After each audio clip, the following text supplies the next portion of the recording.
pourrais, bien qu'il y ait eu beaucoup de choses qui m'ont marqué, je pourrais parler de 2014. 2014, c'est l'année où, pour la première fois, l'État de Côte d'Ivoire est allé sur les marchés financiers extérieurs. Sur le marché financier extérieur, où on a émis pour la première fois un eurobond. Et j'ai eu la chance, à l'époque, d'être directeur de la dette publique à ce moment-là. D'ailleurs, j'étais directeur du Trésor, c'est la période où j'ai assuré, on va dire, les fonctions de DT et de DDP par intérim pendant 18 mois. Ça a été un fait marquant pour moi parce que c'est la première fois que je participais à ce type d'opération sur les marchés internationaux, où j'ai eu la chance aussi pour la première fois d'aller en mission avec de très hautes personnalités de notre pays. À l'époque, le président Duncan était Premier ministre à l'époque.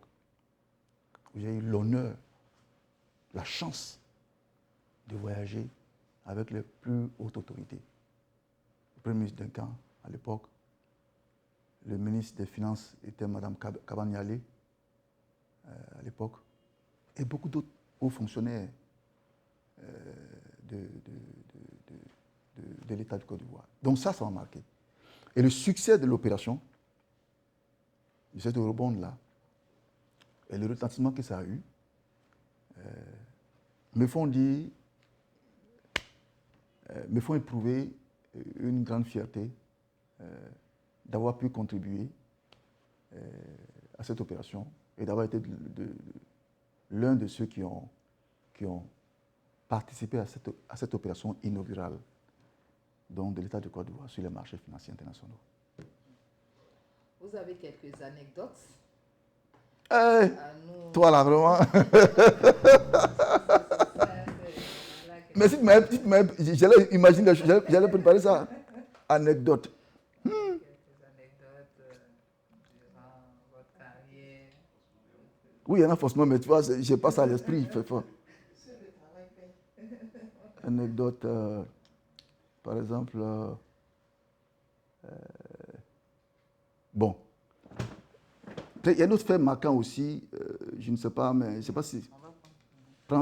On prend ça, puis après tu vas voir lequel prendre. Non, on peut prendre les deux. Prendre les Il deux. n'y a pas de problème. Parce qu'en fait, le film documentaire, comme le DG nous a donné des instructions, on fera le film documentaire. Mais vos interviews, interviews de chaque personne, on en fait un montage. On nettoie bien et ça reste, je veux dire, comme un patrimoine du trésor dans les archives, je veux dire, documentaires. Bien sûr, bien sûr. Voilà.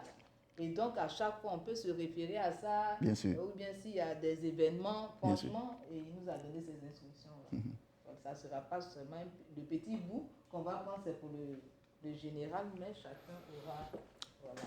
Parce que ça participe à l'histoire du trésor. D'accord. Il y a une histoire qui me vient à l'esprit. En 2012, la direction du Trésor avait été délocalisée aux deux plateaux. Parce qu'il y avait eu un problème d'incendie à la cité financière, dans les locaux donc de la DT. Donc les services ont été délocalisés aux deux plateaux. Donc en tant que directeur, j'étais aux deux plateaux, avec tout mon service.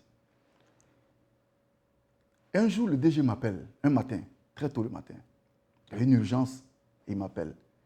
Et à l'époque, le DG était Kony Adama, DG Trésor. Il m'appelle un matin, il me dit, viens vite. Il y avait une urgence. Et la direction générale, le bureau était à l'ex-BCAO ici, à l'ex-BCAO, à l'époque. Donc le DG m'appelle, je prends mon véhicule aux deux plateaux et je monte sur le plateau. Imaginez les embouteillages qu'il y a entre deux plateaux et plateau. Donc je tombe dans un bouchon. Et le DG s'impatiente.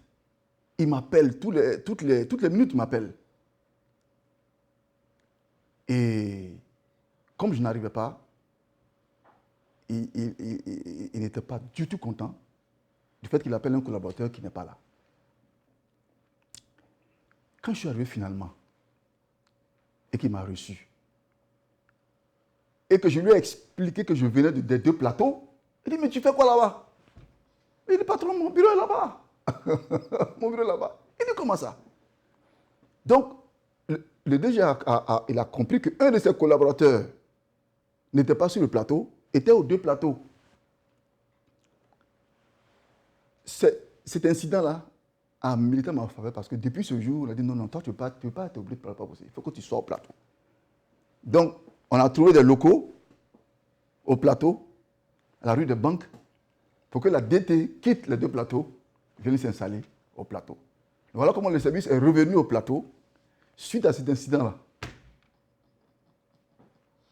Et on en rit souvent, et souvent pour présenter, le DG il disait, mais toi tu es à Gobelé là-bas.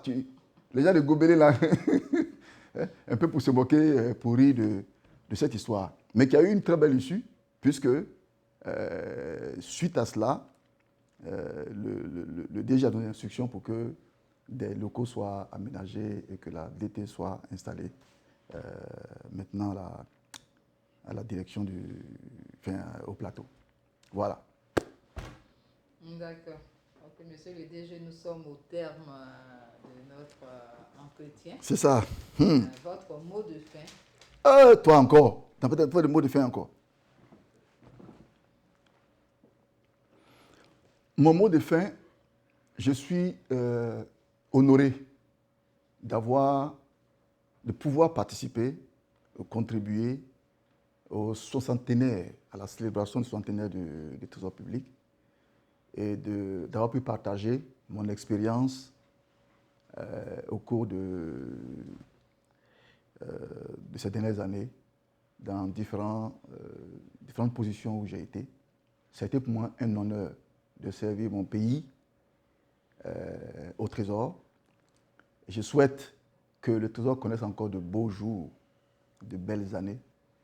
Je souhaite que le Trésor continue d'être une administration de référence, comme ça a été le cas jusqu'ici. Et je souhaite longue vie et pleine santé au DG, à aussi Arthur et à ses DGA, à tout le comité de direction et à tous mes collègues du Trésor public. Merci beaucoup. Merci beaucoup.